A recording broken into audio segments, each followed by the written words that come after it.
Buenas tardes. Hoy, según Campeche, inicia su programa Innovación Docente, cátedras con profesores invitados.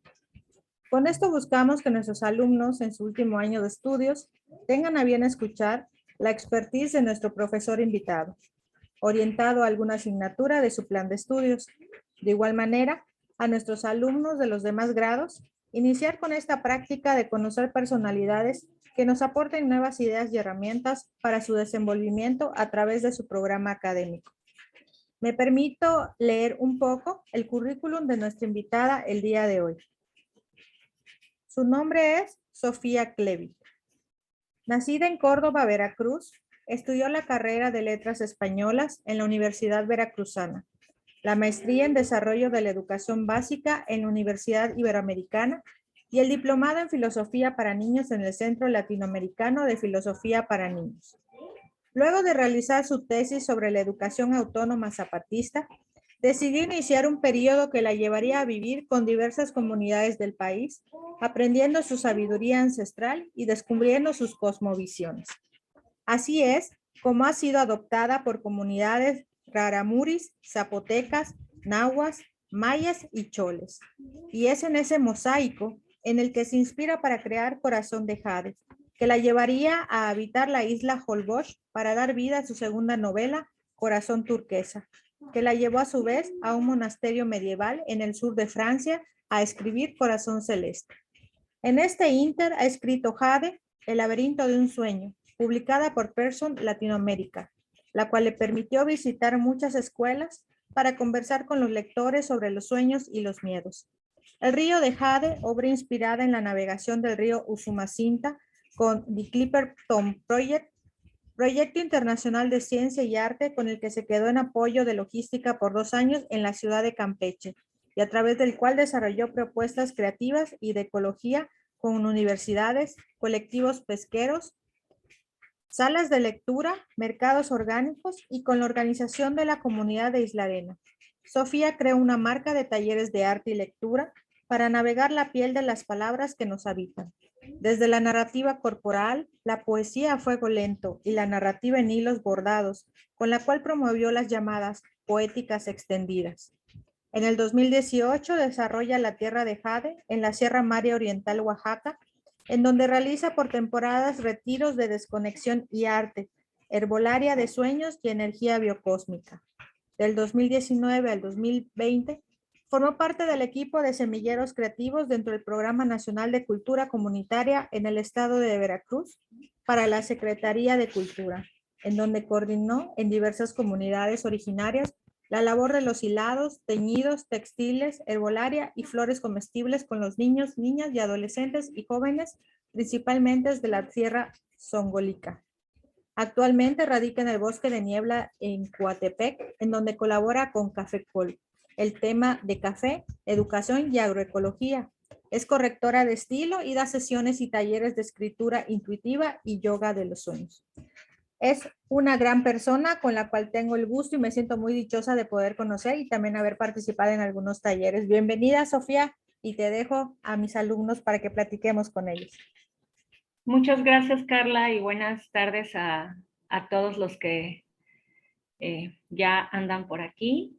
Pues ya me encantaría empezar la sesión. Estoy muy agradecida de que me hayan invitado porque a mí este tipo de ejercicios me permite volver a leer y descubrir momentos y autores y lecturas sumamente valiosas. Entonces, pues el gusto es completamente mío, que me pongan a leer. Titulé la conversación Poéticas Lectoras desde la tradición inglesa, lo cual implica un viaje a través del tiempo. Si se dan cuenta, tiene por allí el logo de Spotify porque armé una playlist de poesía de los autores que voy a mencionar para que la podamos escuchar. En cuanto me invitaron a hacer esta presentación que específicamente es sobre la literatura inglesa, pues yo misma tuve que recurrir a un gran profesor, a un gran maestro para para poder conversar primero, dialogar un poco y que él me platicara a mí qué implica dar una materia o la cátedra de literatura inglesa. Y para ello recurría a Jorge Luis Borges, quien por 20 años fue catedrático en la Universidad de Buenos Aires en los años 50. Y pues tuve que mandar a pedir el libro, ¿no? Para ponerme a escucharlo. Y me encantó esta frase que aquí les comparto. Uno se enamora de una línea, después de una página, después de un autor, y es un hermoso proceso. Es un descubrimiento. Y de eso se trata la lectura como tal y el poder de la literatura en sí mismo, de irnos permitiendo descubrirnos de a poquito. Estamos en una era donde ya todo es completamente instantáneo. Hay quienes le han llamado la generación next, de qué es lo que sigue, ¿no? Lo que venga después. Y sin embargo, los procesos de lectura, de descubrir un buen libro, son como cuando descubrimos un buen amigo, ¿no? Se van dando las relaciones paso a paso. Nos vamos descubriendo línea a línea, página tras página, como si se tratara de un día a la vez. Entonces, esta es la belleza de la lectura como tal. William Blake es uno de los poetas que no forman parte del romanticismo, no obstante fue de esta época en Inglaterra. Y yo tengo años cargando con esta frase de uno de sus poemas que dice, ver el mundo en un grano de arena y el cielo en una flor silvestre, tener el infinito en la palma de tu mano y la eternidad en una hora. Desde la primera vez que yo leí esta estrofa de uno de sus poemas, a mí esto me cambió la perspectiva de la vida, ver el mundo en un grano de arena, ¿no?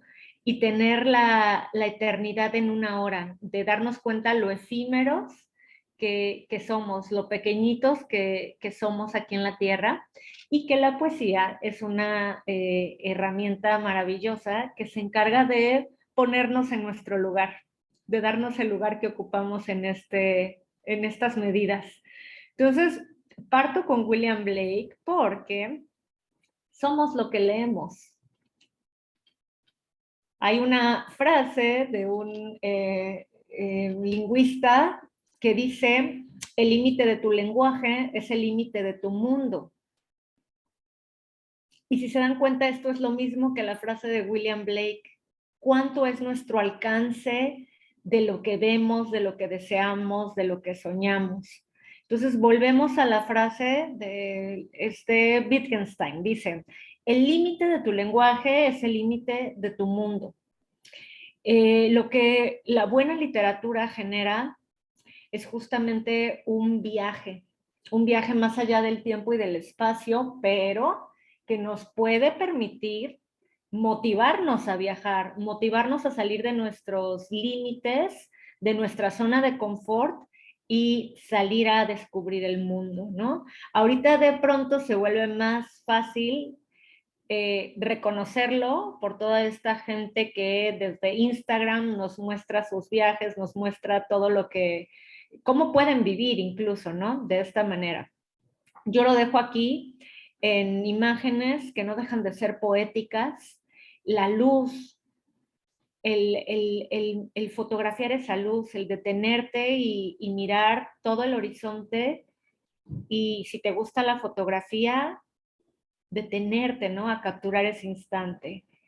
Si lo que te gusta es ese sueño de viajar acompañado de alguien, ¿no? De que alguien te dé la mano, o de que alguien sostenga tu mano para descubrir el mundo, para llegar a la última escollera y observar el océano. Esas son imágenes poéticas y esas son lecturas completamente poéticas de la realidad, ¿no? Entonces, el límite de tu lenguaje es el que nos va a permitir aspirar a otros niveles de vivir la realidad, ¿no? Entonces, aquí hay algo que dentro de una materia como lengua inglesa, pues es lo que vamos a pedir. lo que se nos pide cuando analizamos y leemos literatura en particular. Más allá de la lectura académica, que esa a mí en lo personal no me interesa, me interesa que nos enfoquemos en la lectura estética. Y lo que nos dice la lectura estética es que es reivindicar los valores formales y artísticos de la literatura, pero también asumiendo una postura poética como lector, más una conciencia social, una lectura social, una lectura crítica. No deja de ser, si se dan cuenta, lo que nos piden cuando estudiamos, lo que les van a pedir a ustedes como lectura académica, qué valores encontramos en esta literatura, cómo vivieron esos autores y cómo generaron este tipo de obras que son una memoria de algo que ya no es, de algo que ya no somos. Sobre eso hablaremos un poquito más adelante. Cuando yo hablo, que lo acabo de mencionar, poéticas lectoras, van a decir, bueno, pero a ver, descríbanos qué es lo poético, qué es la poética lectora. No hay mejor forma que estas imágenes para mostrarles lo que implica. Imagínense que es como cuando encuentras a alguien que amas, a alguien que te gusta, la poética para abrazarlo, la poética para acariciar, la poética con la que una madre amorosamente toma a su hijo entre sus brazos, ¿no? Esas son poéticas, son actos, son movimientos sutiles, llenos de belleza y de armonía que nos conectan y nos hacen uno con el otro. Entonces, crear poéticas lectoras implica que durante este nuevo ciclo que se abre académico, ¿dónde se ven leyendo? Que sean un espacio, ahí viene la palabra clave, que nos inspire y que nos motive. Aquí vemos a la chica, bueno, ahí tal cual me puedo imaginar el malecón de Campeche, yéndote a leer a un espacio como este frente al mar. Recuerdo ahí ver a un chico que tocaba el violín. Se me hace súper bonito verlo tocarle al mar, ¿no? Y esa es una poética. Tenemos también el podernos sentar en el pasto o sobre nuestra cama o en el autobús. Está también del lado izquierdo inferior, pues la posibilidad también que tenemos actualmente de leer libros electrónicos, ¿no? De leer desde nuestro celular o con un Kindle. Y son nuevas formas. Yo actualmente cuando en la noche tengo insomnio, para no encender la luz y que molestar a otros, lo que hago es encender el Kindle, que tiene una luz muy eh, cómoda, muy amable, y ahí me pongo a leer hasta que me vuelve a dar sueño.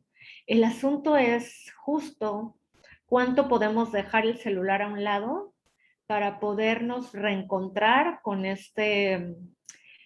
libro como objeto y con el libro como mensajero. Ahora, aquí hablamos de mensajeros muy especiales porque forman parte de su ciclo de literatura inglesa. Pero antes de llegar a estos mensajeros, repito, una poética lectora va a significar construir un presente y un modelo de literatura posible, crear una arquitectura literaria. Suena demasiado ambicioso, pero lo vamos a ir viendo a detalle conforme sigamos esta presentación.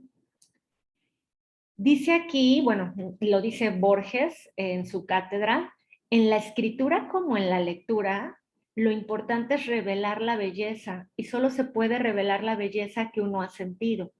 Así que por ello, lo que yo les quiero compartir en cuanto a autores y viaje en el tiempo es la belleza que yo como lectora he vivido a través de estas obras y de estos autores en particular.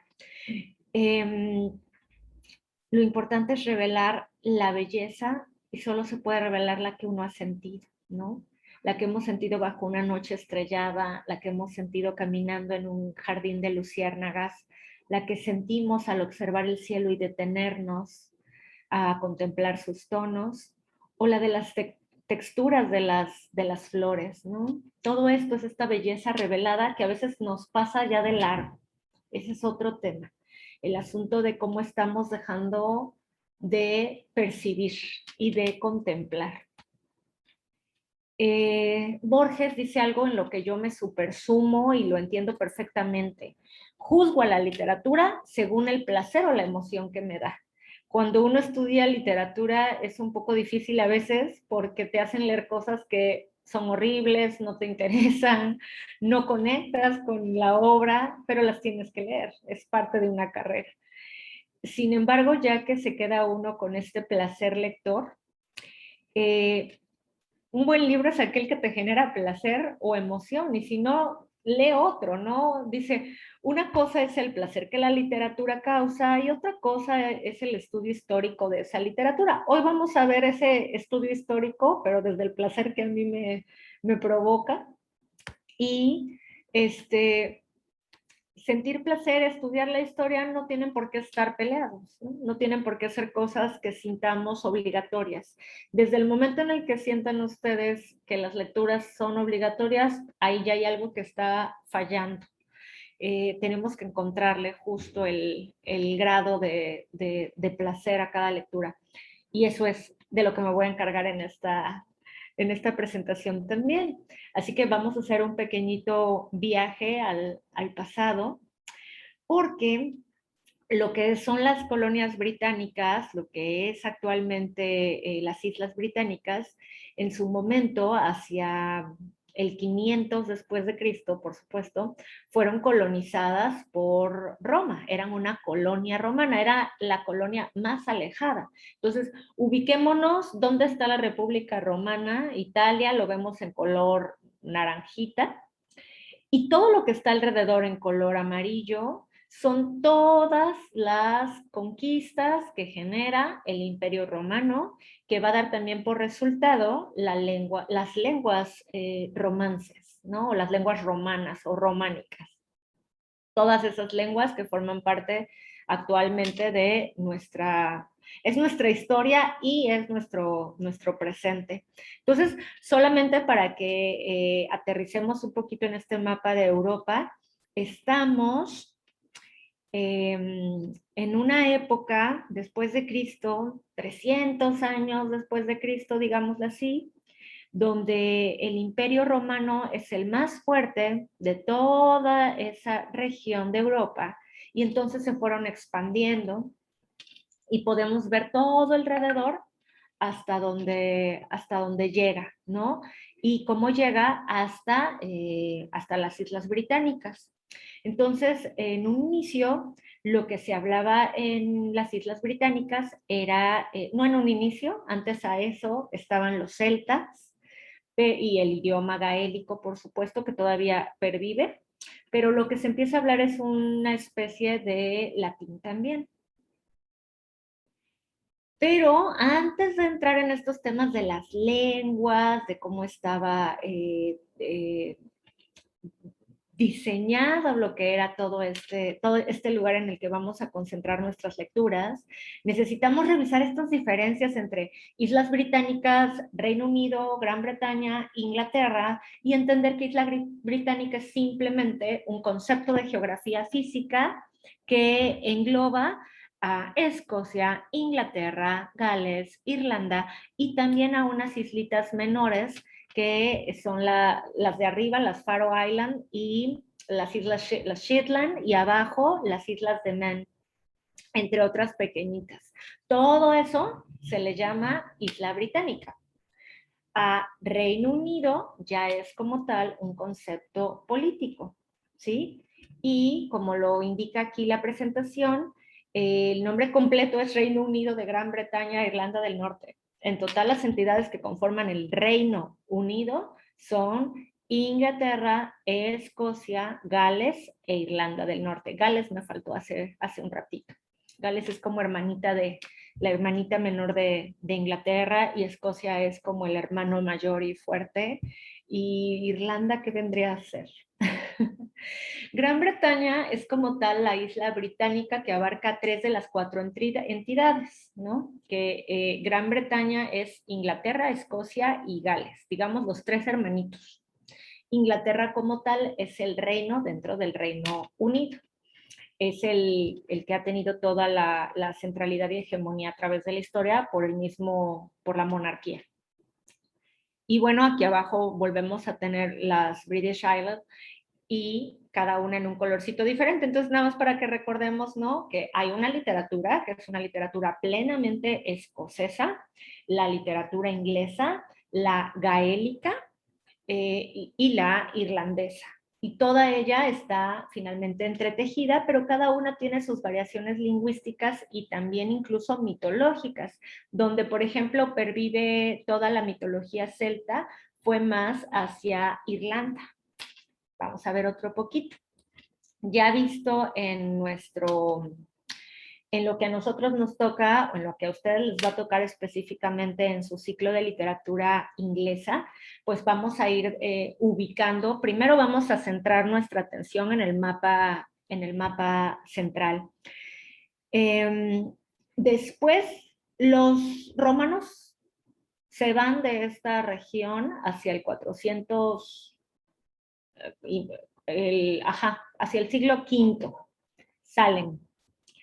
Y lo que empiezan a llegar son pueblos de alrededor, sajones, anglos, jutos, lo veremos un poquito más adelante, pero lo que quiero que revisemos aquí, bueno, aquí dice hacia el 600, entonces, ¿no? Hay pueblos celtas, que son todos los que están en la escala de grises, todos esos pueblos son celtas, todos los que están en escala rosa son los anglos.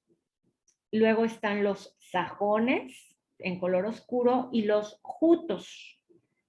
Este mapa fue de las conquistas que se me hace, por supuesto, mucho más fácil ahora poderlos ubicar con las buenas narrativas visuales que se han generado en los últimos tiempos y que podemos ver a través de Netflix, por ejemplo.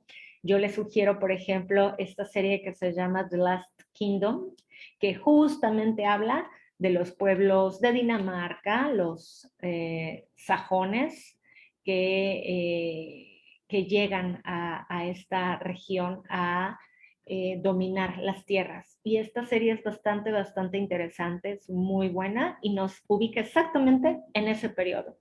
Un poquito más para acá, aquí estoy hablándoles del inglés antiguo, de la lengua anglosajona, como se le conoció.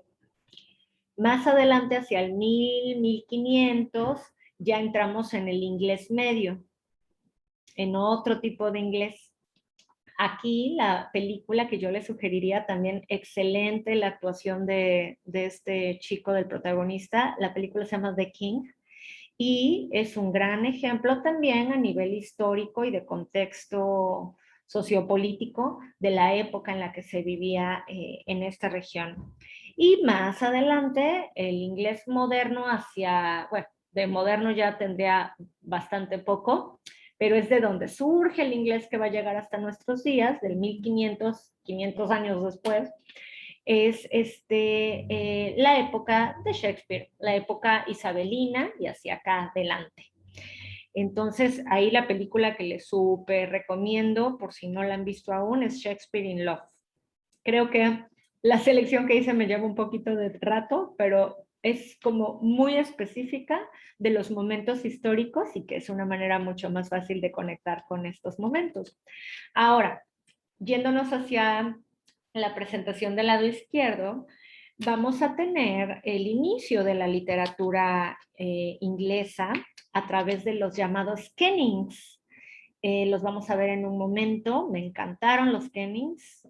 Ojalá que podamos por ahí ver algunos.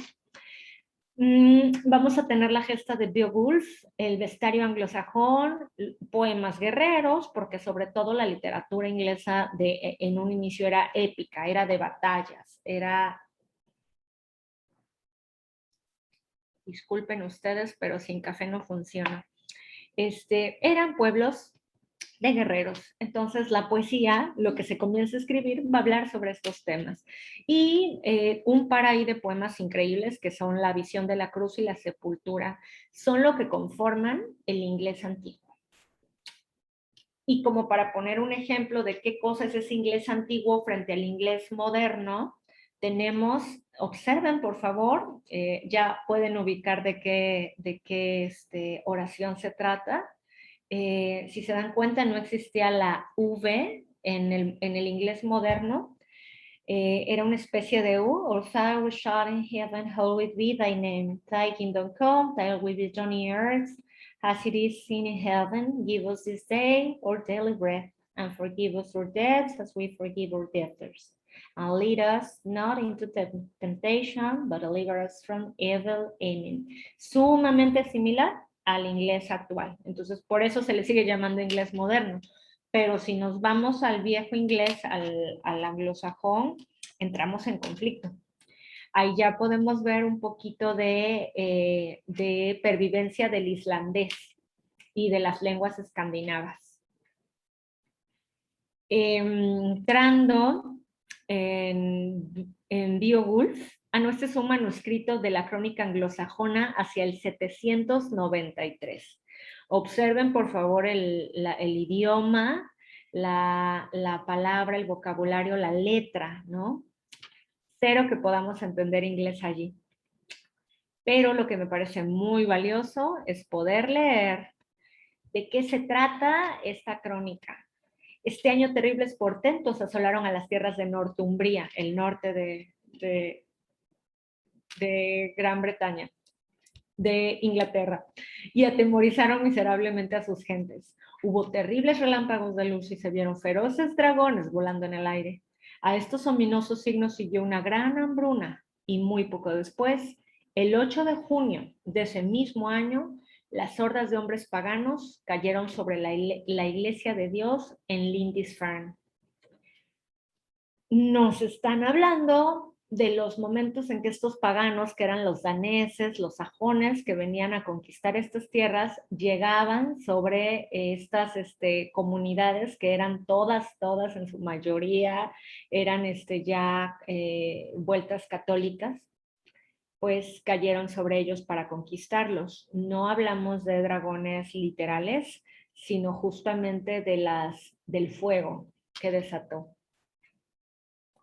Dice Jorge Luis Borges al respecto: el lenguaje anglosajón, el inglés antiguo, estaba por su misma aspereza predestinado a la épica, es decir, a la celebración del coraje y de la lealtad. Por eso lo que les sale especialmente bien a los poetas de aquel entonces es describir batallas. Es como si oyéramos el ruido de las espadas, el golpe de las lanzas sobre los escudos, el tumulto de los gritos de la batalla. Así sonaba, así funcionaba la lengua para los antiguos ingleses, como un vocabulario rudo, de batalla. Si analizamos otras lenguas actualmente, podemos ver cómo el francés suena dulce, a veces suena incluso hasta perfumado, ¿no? El italiano suena lleno de vigor, energético, apasionado a veces incluso, ¿no? Cómo suena el castellano de México frente al castellano chileno de Argentina.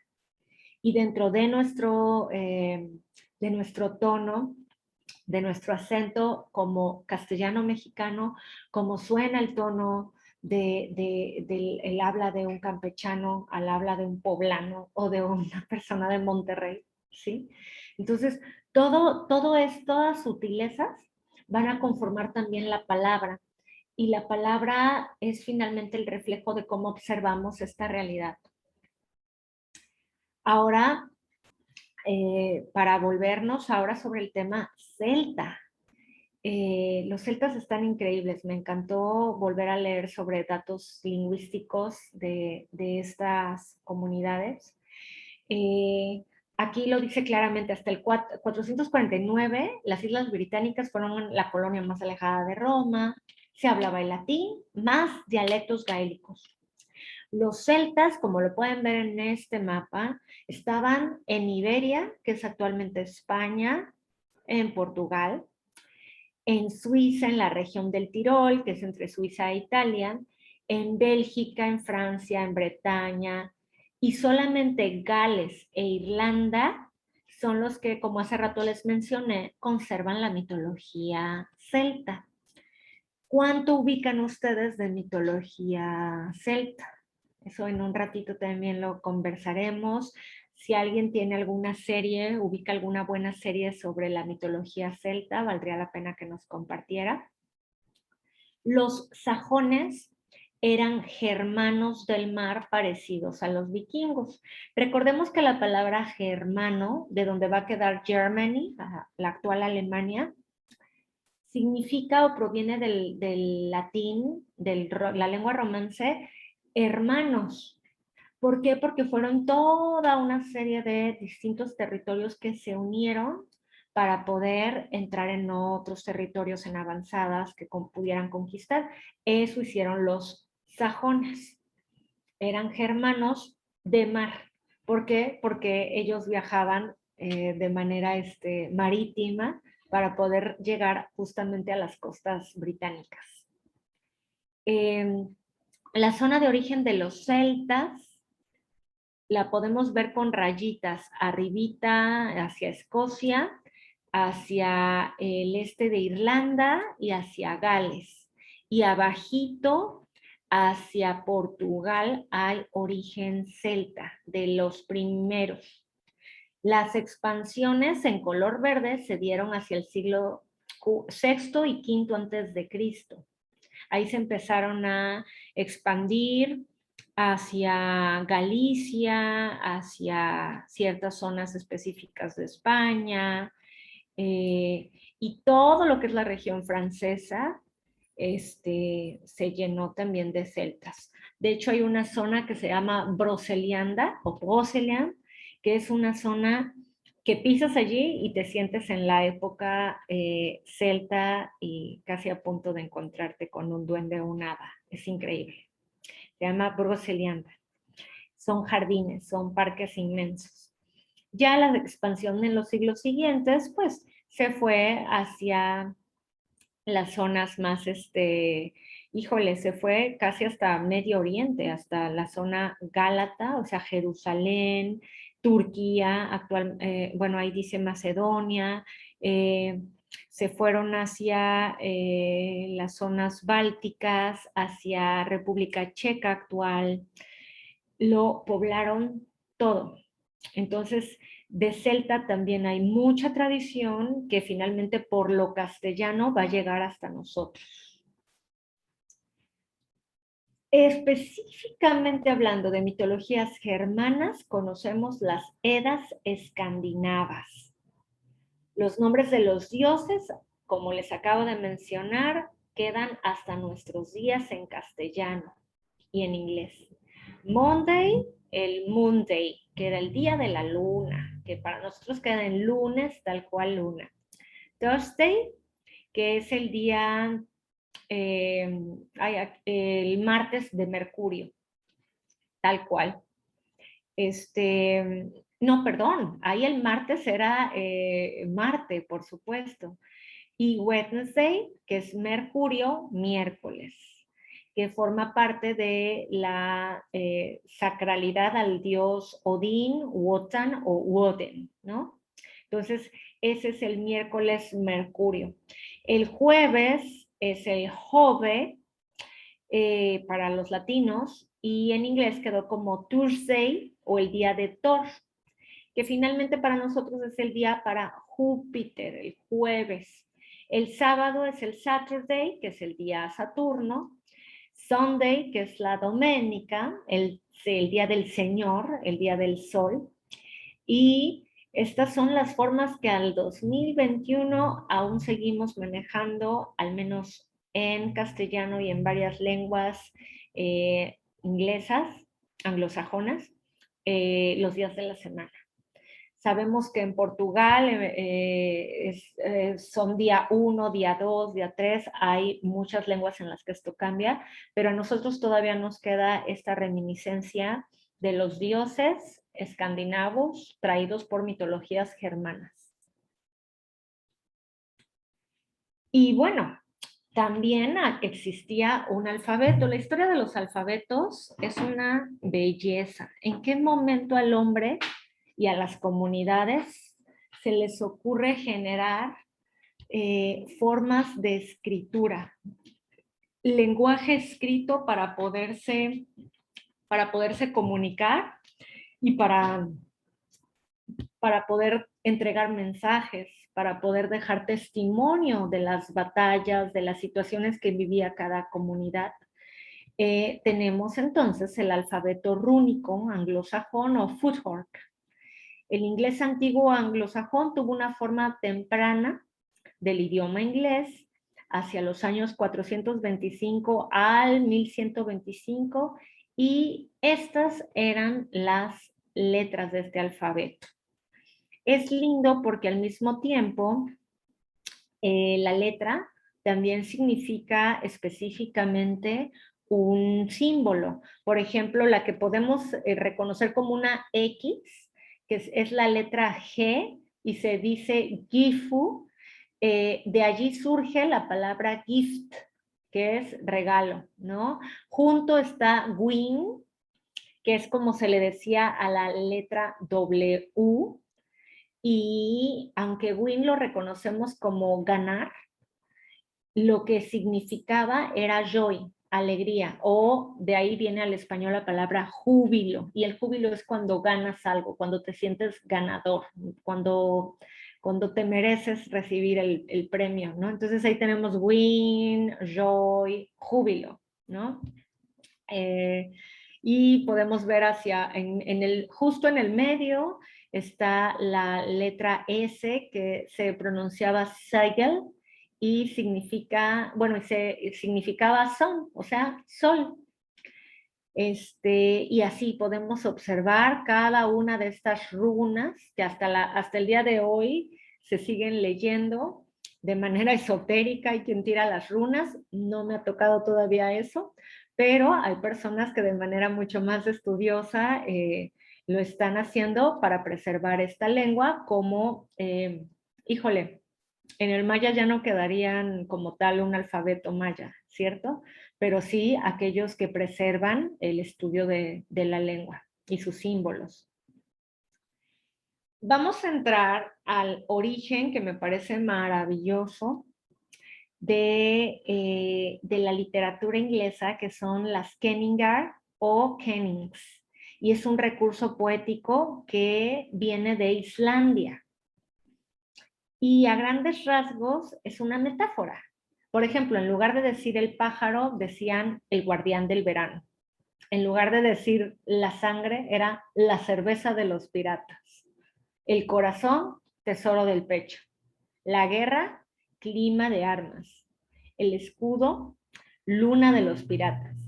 El mar me encanta porque tiene muchos kennings. El camino de las ballenas, el campo de las gaviotas, el camino de las velas, el baño del pez, o por ejemplo la palabra nave, las embarcaciones, potro de mar, jabalí de las olas, y en una tarde como hoy, si ustedes hicieran un Kenningar sobre la lluvia, ¿cómo suplirían la palabra lluvia con una imagen descriptiva?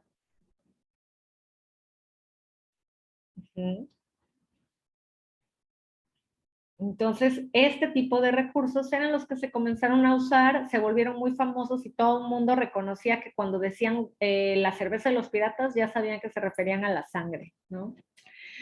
Pero bueno, en esos inicios es cuando la literatura anglosajona está llena de poemas épicos y de escritos religiosos, porque les digo, Roma los conquista, los deja súper evangelizados y se salen de allí las tropas. Y la literatura anglosajona también, como nos vamos a dar cuenta, tiene una relación muy estrecha con el idioma noruego e islandés.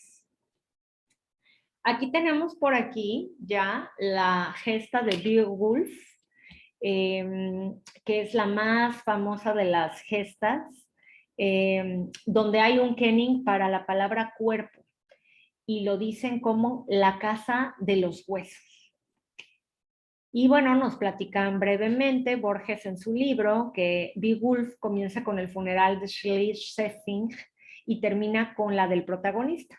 Tras su combate con un dragón y ya herido de muerte, Beowulf pide que sus hombres erijan en un cabo del océano un montículo brillante después del fuego funerario.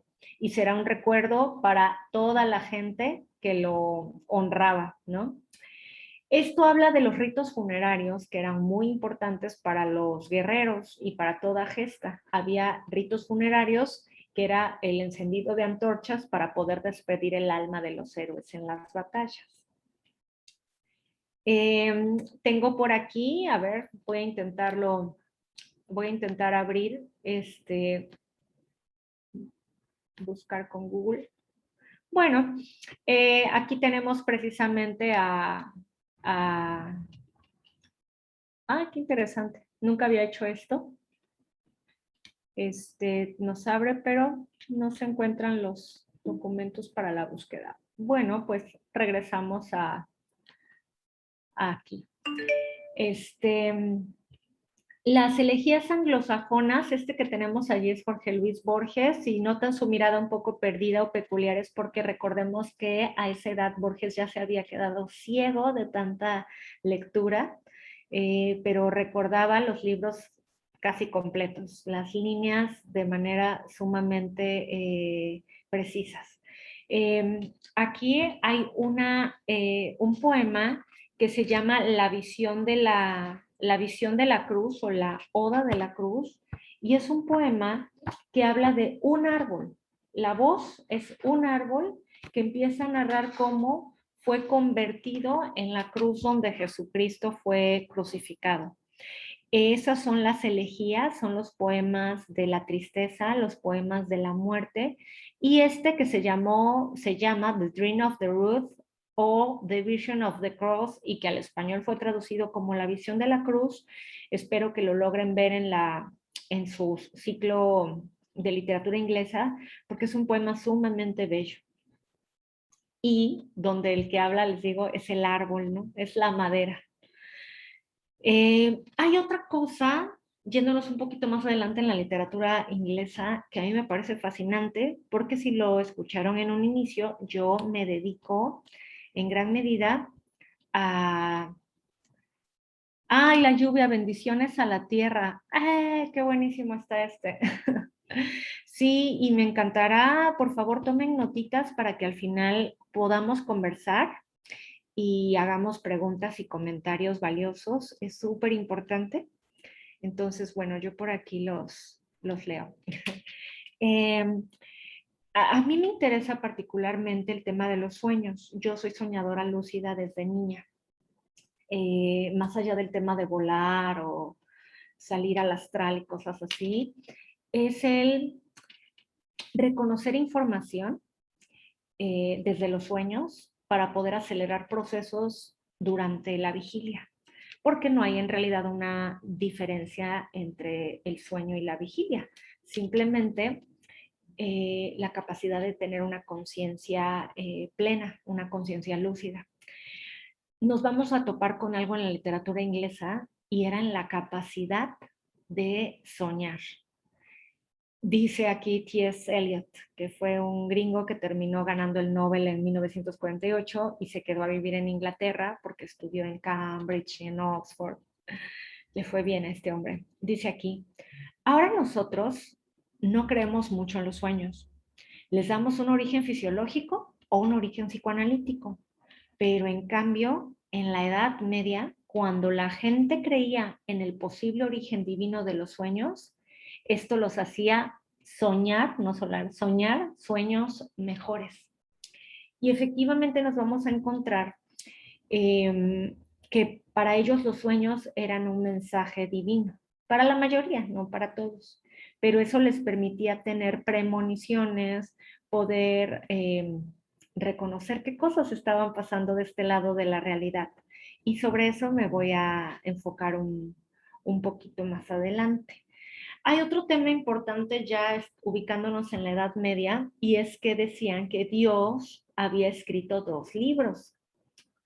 Las Sagradas Escrituras, dictadas por el Espíritu Santo a múltiples autores, y el libro del universo.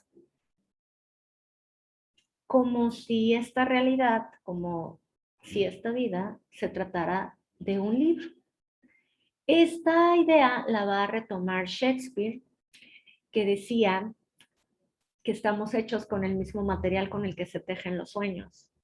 Lo dijo de esa hermosa manera, estamos hechos del mismo material con el que se tejen los sueños. Lo dijo también con la frase somos polvo de estrellas. Y lo dijo también al mencionar que somos sueño, somos un sueño. Entonces este libro del universo que Dios escribió, Shakespeare lo retoma a nivel del teatro, del escenario, como si nuestra vida fuera un escenario y nosotros, y es valioso si ahorita nos ponemos a reflexionar un poquito y pensamos en esto. ¿Cuántos papeles representamos? ¿Cuántas veces somos el protagonista de nuestra historia y cuántas veces solo pues el que acompaña al personaje principal, ¿no? ¿Cuántas veces somos el bufón o el villano o la doncella que tienen que venir a rescatar o el galán, ¿no? Que siempre tiene que ser aplaudido y admirado. Todos esos son arquetipos y Carl Jung va a hablar justamente de estos arquetipos al explicar el tema de los sueños. Pero yéndonos a estos momentos en la Edad Media y un poquito más adelante, cuando entra el teatro isabelino con Shakespeare específicamente, vamos a tener esto, cómo mirarnos a nosotros mismos desde una, como lo leo, tal cual está expresado aquí. La idea es que tenemos la Sagrada Escritura de un lado y del otro lado el universo que tenemos que descifrar. Entonces, esa es la forma que se propone aquí, cómo descifrar este universo, con qué herramientas desciframos este universo. Y una gran herramienta es justamente estas literaturas. Pero para hacerlo más dinámico, después de la conquista normanda, o sea, ya les estoy hablando Edad Media, no sé, porque fue más como de mi generación, pero se las recomiendo mucho, se llama Corazón de Caballero, la ponen en español, A Knight's Tale. Es una súper obra donde podemos ubicar diferentes puntos muy valiosos de la época. La lengua francesa influye en las clases más bajas, el género genera modificaciones en el léxico y en la gramática. O sea, ya estamos hablando de cuando el idioma inglés entra en este inglés medio que se le llama. Entonces, es un inglés que va a tener muchos vocablos franceses, es un inglés que va a cambiar ya su vocabulario, por supuesto, pero también la gramática. Y en la literatura van a aparecer ya no temas súper épicos de gestas y batallas, sino que ya se va a ir enfocando hacia el amor cortesano. Y ahí tenemos a Chaucer. Chaucer fue un escritor inglés-francés con toda esta, ¿cómo se dice? Estaba influenciado por el francés. Él, les pongo ahí una foto abajo porque está lindo que en esta película sale Chaucer, ¿no? Esta película está basada en un cuento de Chaucer que a su vez él lo retoma de otros antiguos escritores alemanes. Es un cuento de caballerías, pero recordemos que ya en las caballerías un caballero no es caballero por andar a caballo, sino por el favor de una doncella a la que tiene que volver, por la que tiene que luchar. Si un caballero no tenía por qué regresar del campo de batalla a casa, su vida no tenía sentido.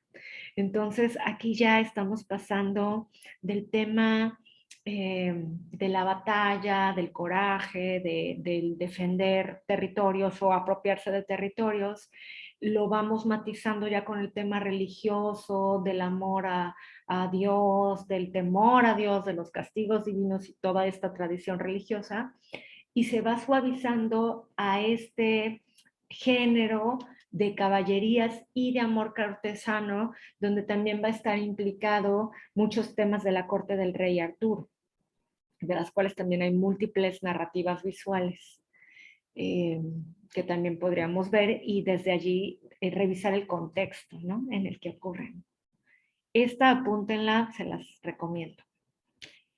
Ya luego de la Edad Media ya pasamos a la literatura isabelina, a la época isabelina, que es cuando entra el imperio de la reina Isabel, hacia el 1558, justo cuando por acá nos están llegando a conquistar, allá están también siendo ya conquistados de manera perpetua por la dinastía de la monarquía isabelina hasta la fecha. Es cuando florece el teatro, por ende el drama. Aquí ya pasamos de esta variación de caballerías y de amor cortesano al drama total.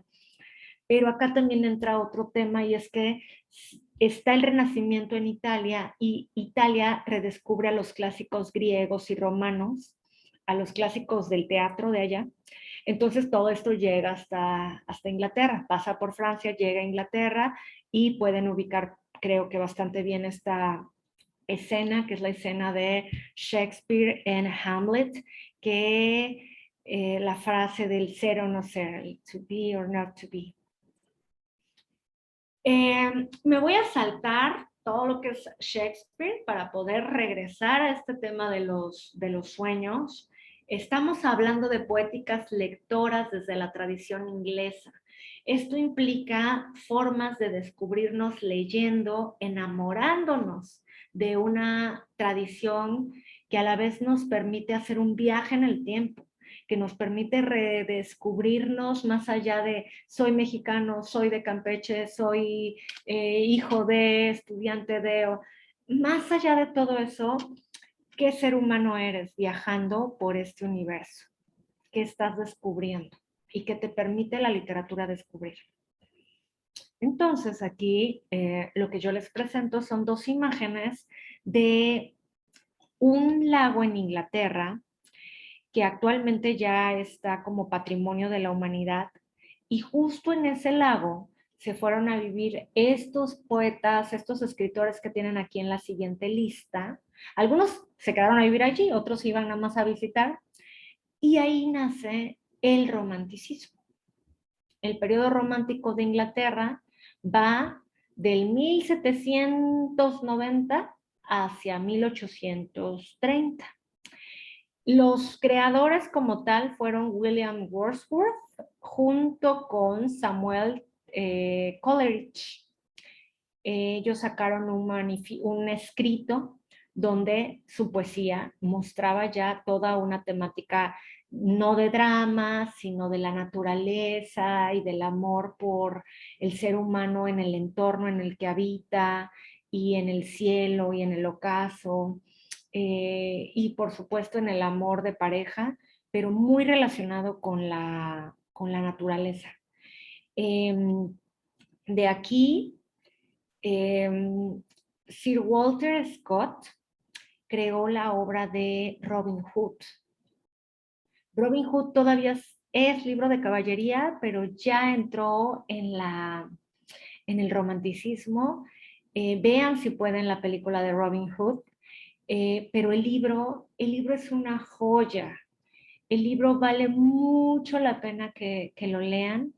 Yo sigo recordando en mi corazón, que dicen recordar es volver al corazón, una escena donde está Marianne esperando a Robin, porque ya tiene varios días fuera de casa, obviamente por andar en batallas, y comienza a sentir que su corazón empieza a latir fuerte. Y dice ella, no, no es mi corazón, es el galopar del caballo de Robin porque ya viene. O sea, no estoy sintiendo mi corazón, estoy sintiendo los pasos de Robin y de su caballo que ya se acerca, ¿no? Pero la manera en cómo lo describe es tan linda que dices, qué linda manera de esperar el amor, ¿no? Y de saber que ya se acerca. En el caso de Nathaniel Hawthorne, de él leí, por ejemplo, La letra escarlata, que también hay una película con Demi Moore, sobre brujas, sobre la época de la Inquisición. El libro también fue fascinante haberlo leído porque es misterioso, es como una buena historia sanguinaria, de terror, de misterio, muy bien narrada. Y bueno, P.S. Shelley era el esposo de Mary Shelley, quien escribe Frankenstein, y ahí entré en conflicto, porque hasta aquí que venía yo leyendo, investigando y todo, no me parecía una sola mujer. Es más, no mencionan a Mary Shelley, mencionan a T.S. Shelley. En fin. Y John Keats, que fue un gran poeta. Ay, ahí se me fueron las... ¿Qué hay ahí? A ver, vamos a leer. Wordsworth decía, el creador del romanticismo, que la poesía tiene su origen en un overflow. ¿Qué quiere decir overflow? Un desbordamiento de emociones poderosas producido por la agitación del alma. Y ahí lo que quedó sobrepuesto es, buscaban el foreign,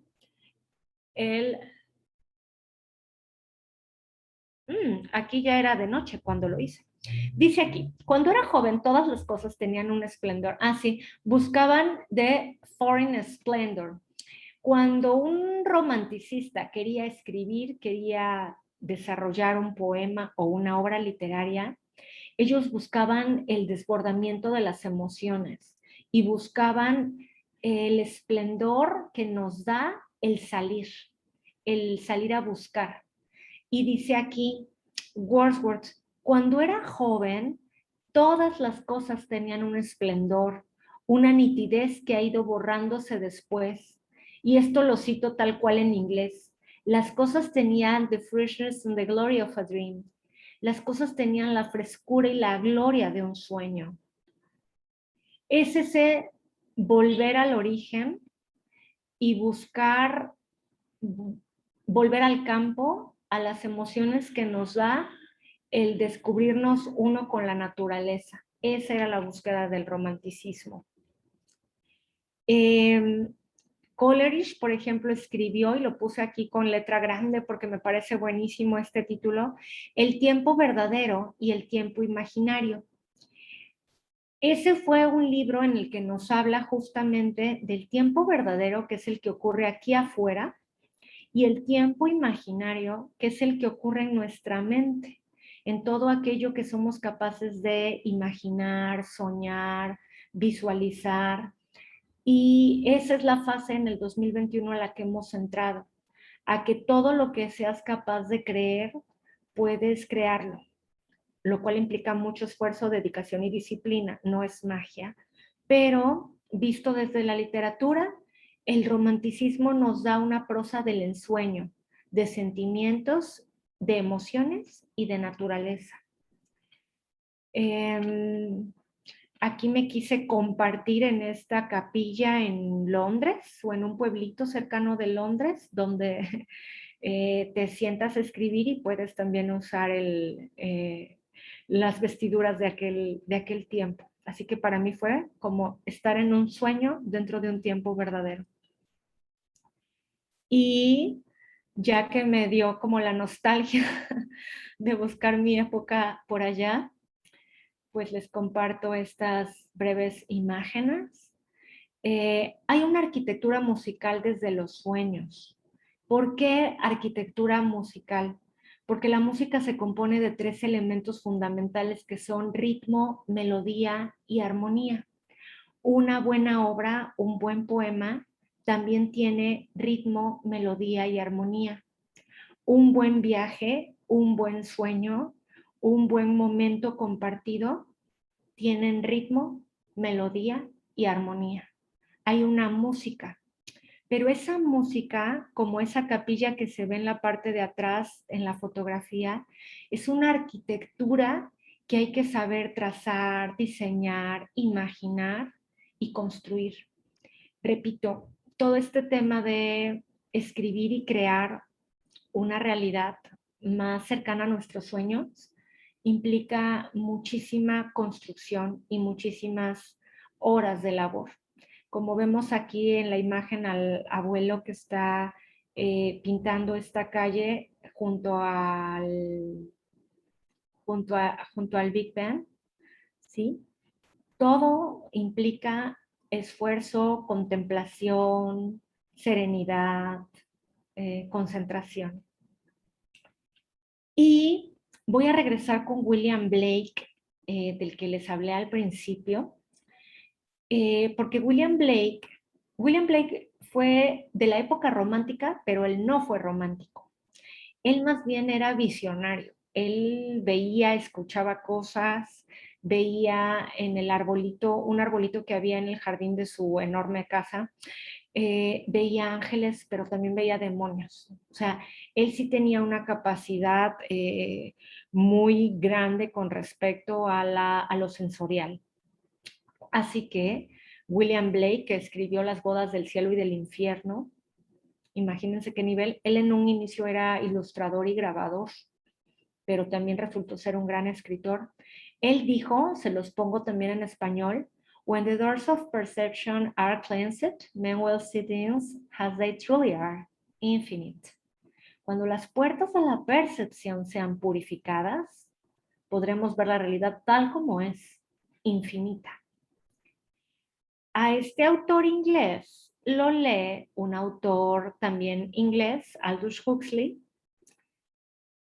y Aldous Huxley escribe este libro que también lo tengo yo por acá, Las puertas de la percepción. ¿Por qué? Porque se trata también de descubrir más allá de la realidad, más allá de esto que ves diariamente, de tu cotidiano vivir, de tu día a día, de esta rutina en la que estamos, también poder tener la capacidad de comenzar a ver más allá, de comenzar a percibir, de observar la naturaleza, de observar nuestro corazón, pero también de comenzar a leer de tal manera que las palabras nos den señales y sean llaves para abrir puertas. Y cuando hablo de puertas, llego a Jim Morrison y a un gran grupo que fueron The Doors. Jim Morrison toma esta frase de William Blake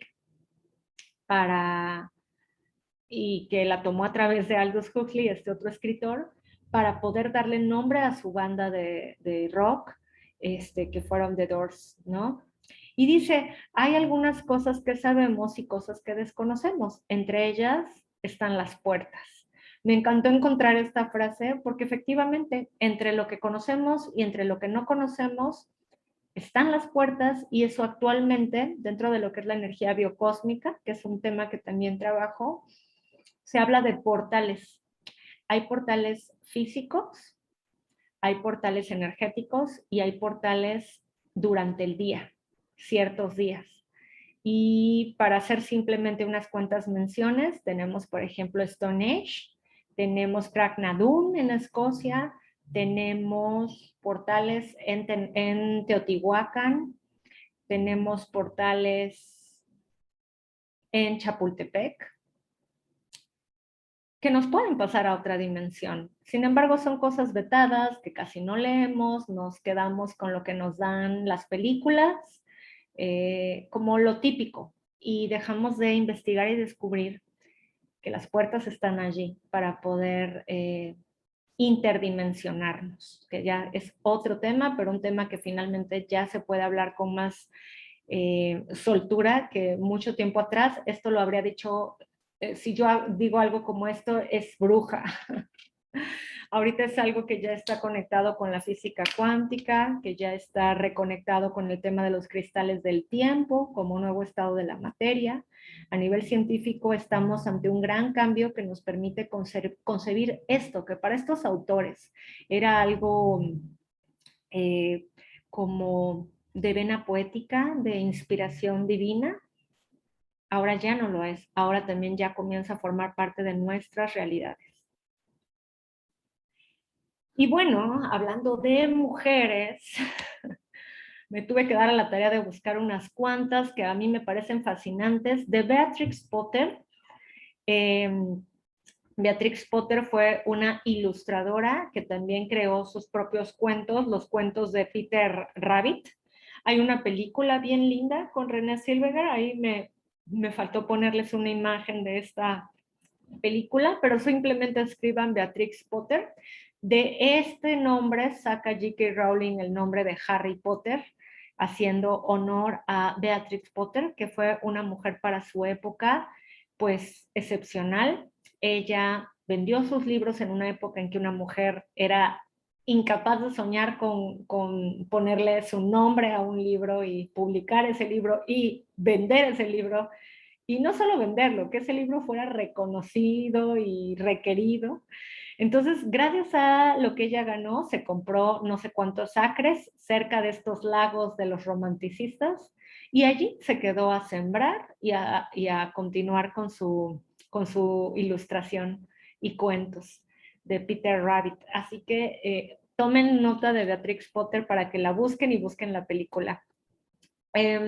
A nivel personal, yo sí puse aquí a Tess, la de los D'Urberville, Thomas Hardy, otro gran escritor inglés. Este libro lo ven choncho y sí me atrevo a decirles que lo saco de bibliotecas y no los devuelvo porque soy egoísta en ese nivel y sé que nadie lo va a querer tanto como yo. Digo, va a estar mejor conmigo y lo voy a seguir de vez en cuando ojeando a que se quede empolvado en una biblioteca. Este libro, ayer que estaba yo buscando información, vi que tiene película. Thomas Hardy, Tesla de los D'Urbervilles, tiene película. Y por otro lado, tengo de este lado el libro de Jane Austen de Persuasión, que también estaba viendo ayer, que Netflix la va a estrenar hasta el próximo año, pero se viene la historia de Persuasión. Jane Austen es una escritora inglesa del 1800, que ella sí tuvo que publicar con nombre masculino. Y esta obra en particular, aunque es reconocida por otras, Jane Eyre, Orgullo y Prejuicio, Persuasión, para mí es mi favorita y se las recomiendo mucho. Y bueno, tendrán que leer el libro antes que ver la serie, pero vale mucho la pena. De hecho, aquí voy a hacer una acotación.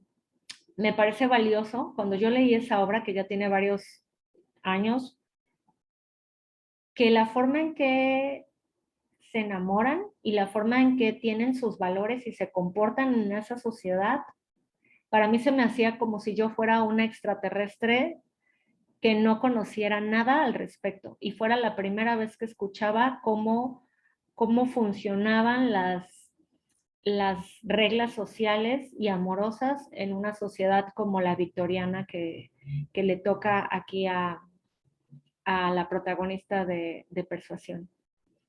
Se me hizo como algo completamente fuera de mi existir. Muy, muy fuerte. Y pues eso te permite también como poner en perspectiva tus valores, cómo es para ti la espera por alguien, o si no te esperas, o cuánto luchas por tus ideales, cuánto respeto te das a ti mismo sobre lo que tú crees, ¿no? Y sobre lo que consideras que vale la pena luchar. Porque actualmente se le llama modernidades líquidas, y de eso habla Zygmunt Bauman, un filósofo, sociólogo. En las modernidades líquidas todo nos pasa derecho, de frente. Ya no hay nada que nos sostenga y que consideremos de honor, de dignidad, de respetabilidad, ¿no? Es todo un tema, y ese tema se puede analizar ampliamente desde la literatura. Bueno, aquí encontré, vamos a ver, es que ahora me doy cuenta que buscar con Google, o a ver, consultar, a ver qué me abre, ningún resultado. Qué raro, honestamente nunca había utilizado ligas de internet. Ya casi voy a finalizar mi presentación. Y de lo que les quería mostrar de acá, sí, no me voy a quedar con las ganas de hacerlo. Escritores ingleses de todos los tiempos. Lo estoy buscando para poderla compartir. Deja de compartir. Voy a dejar de compartir esa pantalla y les voy a compartir ahora, si es que es posible, esta. Creo que sí se ve. Porque para mí, finalmente, esta la tengo que abrir de esta manera porque sí tengo que conversar con ustedes. Yo soy una Harry Potteriana, bueno, lo fui. J.K. Rowling no se vio fuera de esta situación de que a las mujeres no se les publicaba, entonces mejor abrevia tus nombres para que se tarden un poquito más en descubrir que no eres hombre. J.K. Rowling, pues dice aquí, escritores ingleses de todos los tiempos, conocen esta lista a los 60 autores ingleses que no puedes dejar de leer. Efectivamente, yo les voy a decir de estos 60, vamos a ir rápido, no se preocupen, cuáles son para mí fascinantes y por supuesto, con Harry Potter se renueva el poder lector a nivel mundial. Lo que J.K. Rowling hizo, ahí sí en gran medida fue magia. Más allá de todo el esfuerzo y dedicación que haya tenido a sus novelas, hubo un nivel de magia a la hora de generar que los niveles, no solo de lectura, sino de ventas de los libros, saliera de una forma tan exponencial como se consiguió gracias a ella. Del Guardián de los Objetos Perdidos, ahora me doy cuenta que tengo muchas ganas de leerlo. Voy a irme más rápido. Encontré, bueno, Agatha, bueno, ella es Agatha Rising. Jane Eyre es de Charlotte Brontë, de las hermanas Brontë. La Isla del Tesoro de Robert Louis Stevenson también es un clásico que vale la pena tener leído. La Naranja Mecánica, vale la pena ver la película. Digo la película porque yo honestamente no he leído el libro.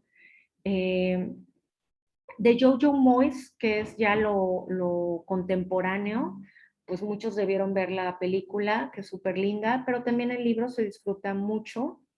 Y bueno, ella fue ganadora del premio de novela romántica y de la Asociación de Novelistas Románticos, ¿no? Entonces está lindo que forme parte de esta antología. Me doy cuenta, ¿no? Me gustó poder hacer este ejercicio porque me doy cuenta qué títulos, ahora voy por ciertos títulos, Muerte en Glasgow se me antoja muchísimo. De Oscar Wilde, como por cultura general, tenemos que leerlo. Al menos El Fantasma de Canterville, léanlo, es súper breve y se disfruta mucho. Incluso yo les recomiendo que lo lean en inglés, que hagan ese ejercicio de leer El Fantasma de Canterville en inglés. Y bueno, Orgullo y Prejuicio de Jane Austen, que sabemos está la película, pero por favor consigan el libro de Orgullo y Prejuicio y también si se pudiera el de Persuasión. Y La Pequeña Librería de los Corazones Solitarios suena lindo. Y Agnes Grey de Anne Brown, de las hermanas Brown, eran 3 escritoras mujeres.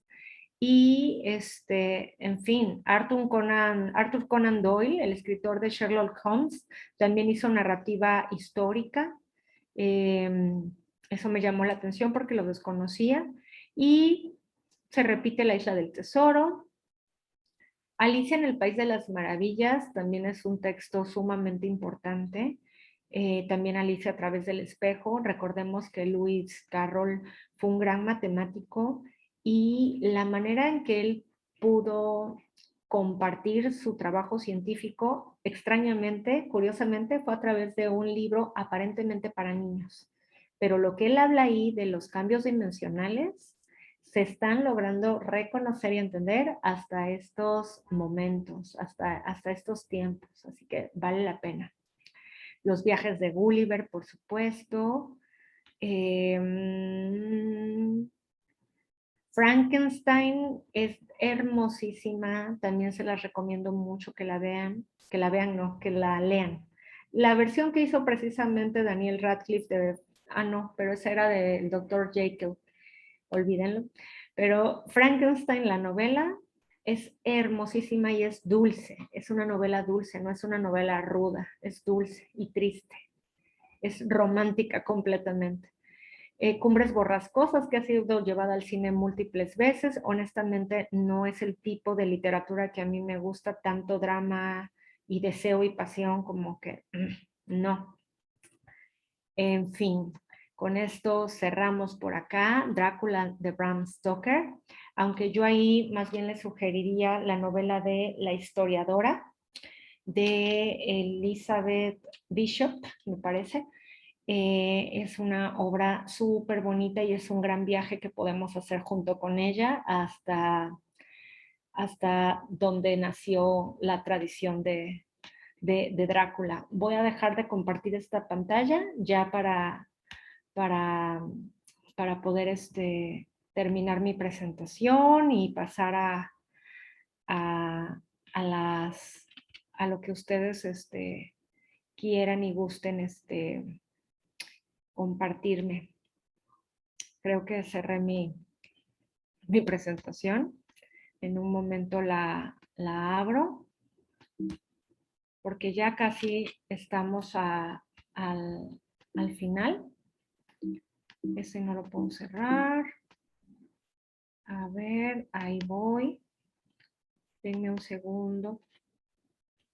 Ajá, sí, aquí estaba.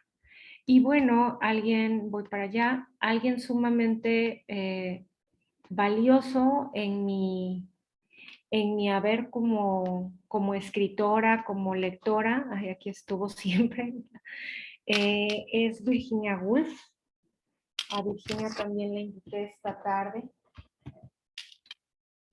Esta es la autora, la gran autora. Cuando les digo que escriban más libros, les insto a que hagan algo para su bien y para el mundo en general.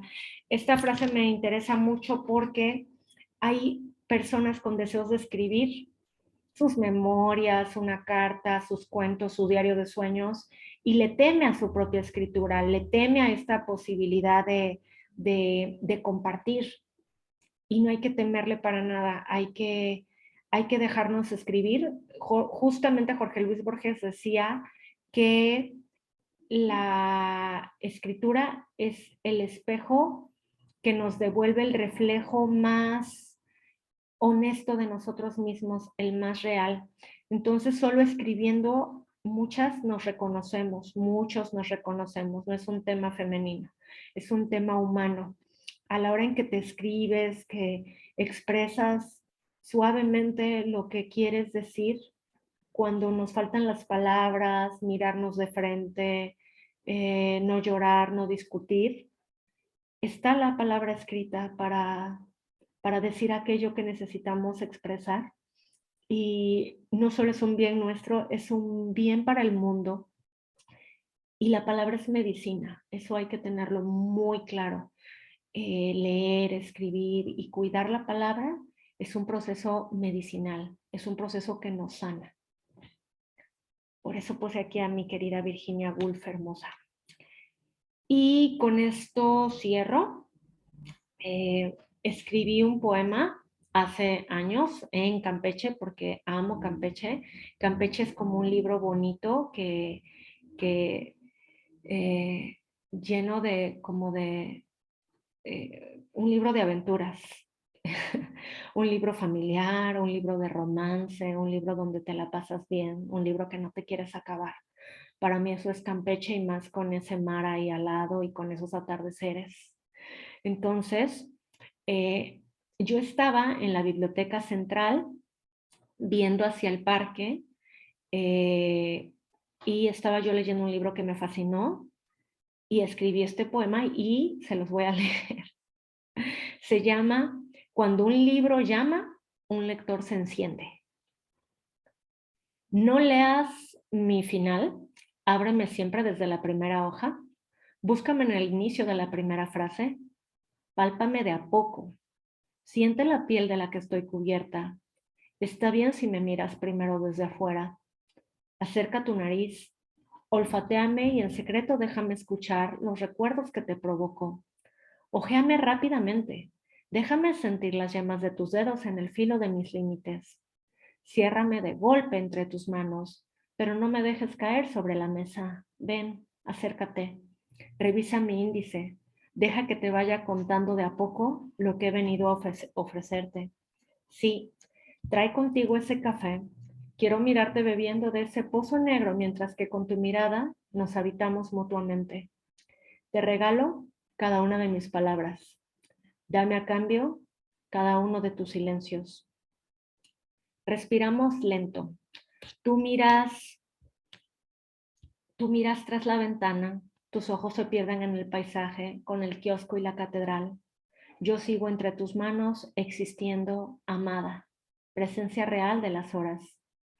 El mar está a solo unos pasos tras la puerta de la muralla que hay detrás de esta biblioteca. El mar está dentro, náufrago habitante de una isla de palabras. Terminas tu café. El sol permanece impecable allá afuera. Ahora sé bien que ya no me soltarás. Bajo un cielo de almidón, este instante respira por sí mismo, y tú como un venado abrevas en mis hojas. Te has quedado suspendido en una frase. Puedo ver cómo tus labios suavemente invocan el canto, la llama. La luz está brotando en nuestro interior. En la puerta del mar hay un umbral. Entre la piel de espuma y los lectores de arena, callejones que a través de sus esculturas conservan el amor de los amantes. Eso es... Ahí justo no veo. Ahí voy. Eso es el día allá afuera. Tú desde dentro de mí comprendes otra forma de habitar los espacios de luz, la memoria de los días, las puertas del mar y de tierra, dentro de una ciudad escondida que se resguarda en sus muros de piedra. Y tú, resguárdate en mí. No cierres mi historia. No huyas como las palomas. No desaparezcas como el viento. Mantente hasta el último sorbo y de pausa en pausa hasta mi punto final. Y con esto cierro mi presentación y se abren micrófonos para preguntas. Gracias.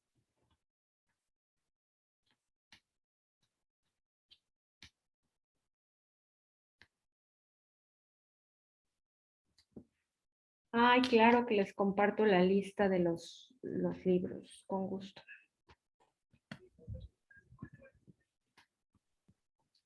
Pues muchas gracias. La verdad que yo ya tomé mis notas respecto a todo lo que nos estuviste compartiendo el día de hoy. Y también creo que también los alumnos que estuvieron compartiendo con nosotros deben haber tomado sus notas para una actividad que se me acaba de ocurrir, podremos hacer de manera posterior. Es muy interesante. Yo no estoy tomando la asignatura, pero ya me gustó solo de escucharte. Creo que voy a entrar a tomar esa clase en particular. De los alumnos que tenemos aquí, me gustaría escuchar la opinión o un comentario de algunos de los que se encuentran, si es posible. No se amontonen.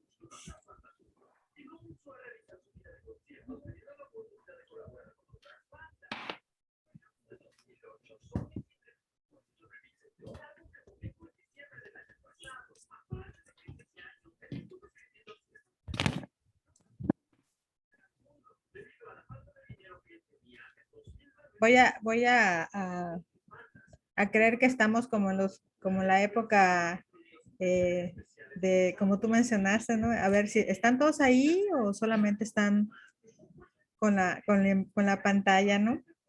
Sí. Hola a todos. A ver, prendan sus monitores por lo menos para que yo vea sus cámaras. Ya se escaparon todos. Wow.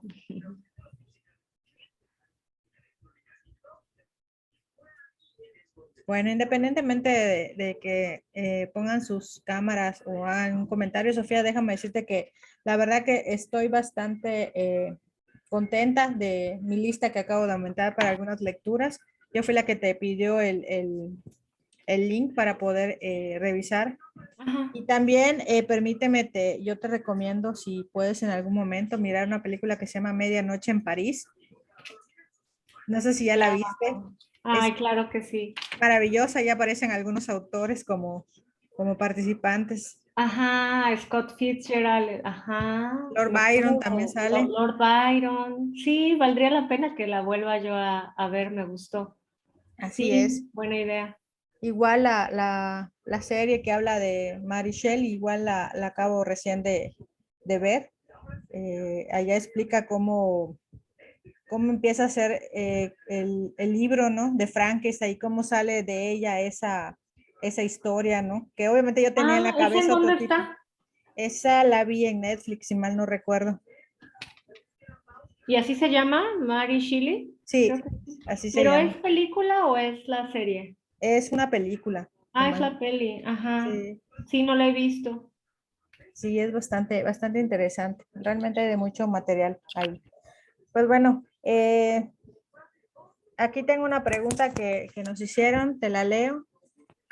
¿Cree que conocer la historia de un lenguaje o una cultura nos permite apreciar mejor la literatura?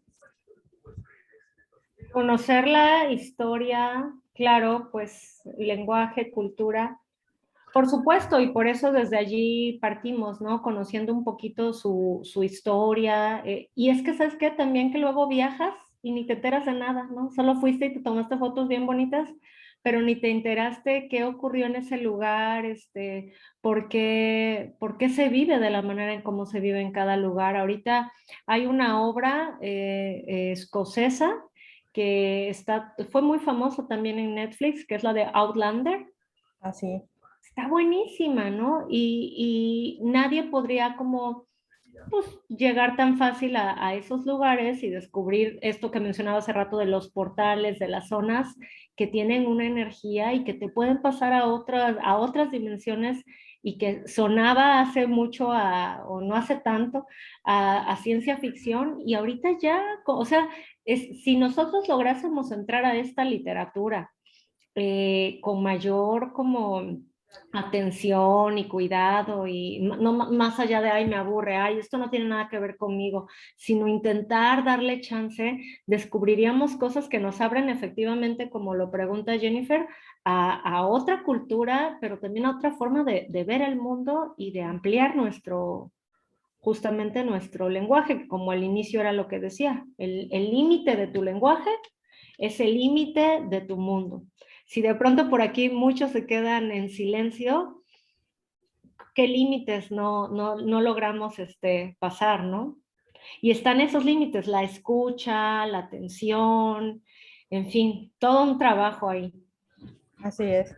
Pues bueno, realmente espero que esta plática traiga aprendizajes, conocimientos y nuevas aportaciones para los que estuvieron con nosotros hoy. Yo te agradezco mucho, Sofía.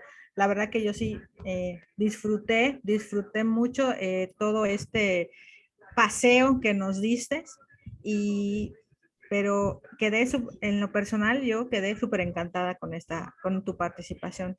Te agradezco en nombre pues de SEUN Campeche, y pues ya con los alumnos ya yo posteriormente estaré enviando alguna encuesta para saber sus comentarios, ya que a lo mejor les da penita hablar ahorita, pues por lo menos que me manden sus comentarios. Claro que sí, y también si gustas te mando la presentación, Gracias, Sofía. ¿vale? Pues muchas gracias a todos. Buenas tardes y Sofía, un abrazo y estamos Un en abrazote y comunicación. besos a Campeche y un abrazo para ti. Aquí seguimos, Carla. Cualquier cosa que necesites, por aquí andamos. Saludos Gracias. a todos y buenas noches. Hasta luego. Bye Bye. bye.